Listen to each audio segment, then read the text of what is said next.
ساری انسانیت ایک ایسا وجود مسعود چاہتی تھی جس کو غریب کے لیے بھی نمونہ ہو،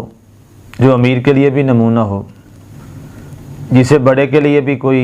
اچھی نصیحت مل جائے، چھوٹے کے لیے بھی ایک کردار نصیب ہو جائے۔ سامعین، اس دنیا آب و گل کے اندر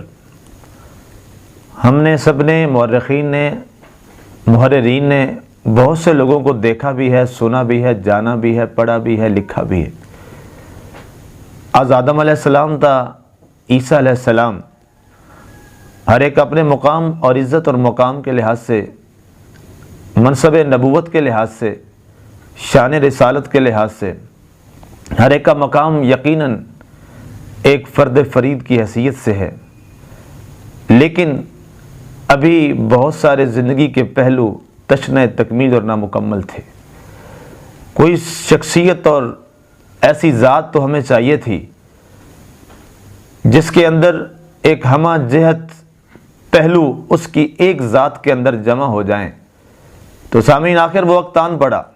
جس کی بشارتیں جناب نوح علیہ السلام نے بھی دیں، جس کی بشارتیں جناب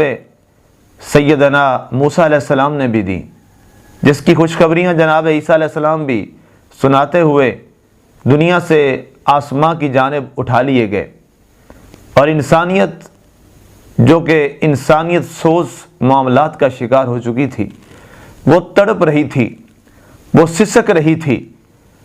اور اس کی اضطرابی کی گو مگو کی کیفیات ایک گنگور سایوں میں ایسی ڈوب چکی تھی کہ اب وہ چاہ رہے تھے کہ آخر وہ کوئی ایسا عظیم مسیح آ ہی جائے کہ آج روتی اور ڈوبتی اور سسکتی ہوئی انسانیت ایک بار اپنے اشک کسی کے محبت برے ہاتھوں کے ساتھ پونچھنے کا اعزاز حاصل کر لے۔ تو سامعین، آخر وہ ماہ ربیع الاول کا وہ خوبصورت منظر بھی ہماری نگاہوں میں آیا، اور پیر کا وہ خوبصورت دن اور صبح صادق کا وہ با کمال لمحہ بھی آیا کہ جس نے آ کر انسانیت کو یہ تسلی دے دی، اور نوید آسمانی، نوید زمینی بن کے دنیا کے کانوں میں اترنے لگی، اور انہیں یہ پیغام سنایا جانے لگا، لَقَدْ مَنَّ اللَّهُ عَلَى الْمُؤْمِنِينَ إِذْ بَعَثَ فِيهِمْ رَسُولًا۔ مومنو، اب تم پہ یہ احسان کر دیا ہے کہ اللہ تعالیٰ نے تمہیں وہ عظیم ذات جو محبوب خدا ہے، وہ انسانیت کو عطا کر دیا گیا ہے۔ سامعین، غریب ہے وہ ایک کسی کو اگر اپنا آئیڈیل بناتا ہے تو وہ غریب کے لیے ہو سکتا ہے، کبھی امیر کے لیے نہیں ہو سکتا۔ ایک تاجر ہے،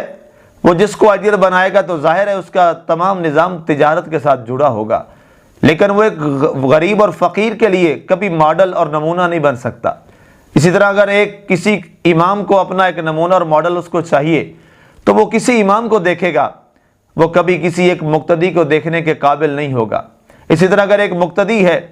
اس نے اگر اپنے ساتھ کھڑے ہونے والوں کا نمونہ دیکھنا ہے تو وہ صرف انہی کو دیکھے گا، وہ اس کے لیے محض ایک ذات ہوگی، دوسری شخصیت نہیں ہو سکے گی۔ لیکن خدا کی قسم، اس کائنات کے اندر وہ عظیم شخصیت بھی ہے۔ اگر کوئی یہاں خزینہ دار پھر رہا ہے، کوئی فقیرانہ زندگی گزار رہا ہے، اگر وہ امام ہے یا مقتدی ہے، وہ معلم ہے یا تلمیذ ہے، وہ امیر ہے یا غریب ہے، وہ تاجر ہے یا بحیثیت سربراہ سلطنت و سربراہ